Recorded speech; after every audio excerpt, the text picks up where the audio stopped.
ক্লাসে 5 বার ফেল কিন্তু বিশ্বের সেরা ধনী। সন্তান পড়াশোনায় খারাপ হয় যেসব বাবা মা চিন্তায় রাতের ঘুম হারাম করেন, তাদের ভরসার জন্য উৎকৃষ্ট উদাহরণই হতে পারেন এই জ্যাক মা।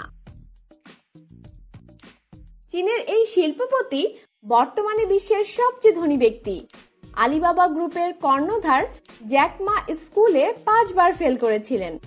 স্কুল ও কলেজ জীবনে যে চূড়ান্ত অসফল, সম্প্রতি একটি ইন্টারভিউতে তা অকপটে স্বীকার করেছেন বিশ্বের সবচেয়ে সেরা ধনী আলিবাবা গ্রুপের চেয়ারম্যান জ্যাক মা। তার মোট সম্পত্তির পরিমাণ 22.5 বিলিয়ন বা 2250 কোটি মার্কিন ডলার। ফোর্বসের বিচারে তিনি বিশ্বের সবচেয়ে ধনী।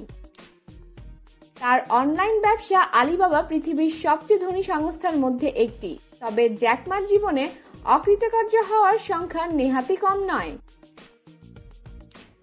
একটি সাক্ষাৎকারে জ্যাক মা জানান, তিনি প্রাথমিক স্কুলে 2 বার ও উঁচু ক্লাসে 3 বার, সব মিলিয়ে মোট 5 বার ফেল করেছিলেন। শুধু তাই নয়, হার্ভার্ড বিশ্ববিদ্যালয়ে 10 বার আবেদনও করেছিলেন। প্রতিবারই বাতিল হয়ে যায় তার আবেদন। জ্যাক মার কথায়, যখন হার্ভার্ড আমাকে বারবার বাতিল করে দেয়, তখন মনে মনে ঠিক করেছিলাম এ বিশ্ববিদ্যালয়ে আমি একদিন ক্লাস নেব। সেই স্বপ্ন পূরণ হয়েছে। অতিথি হিসেবে হার্ভার্ডের ম্যানেজমেন্টের ক্লাস নিয়েছি।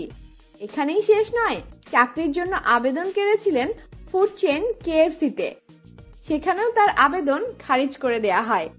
আমাদের সাথেই থাকুন এবং অবশ্যই সাবস্ক্রাইব করুন।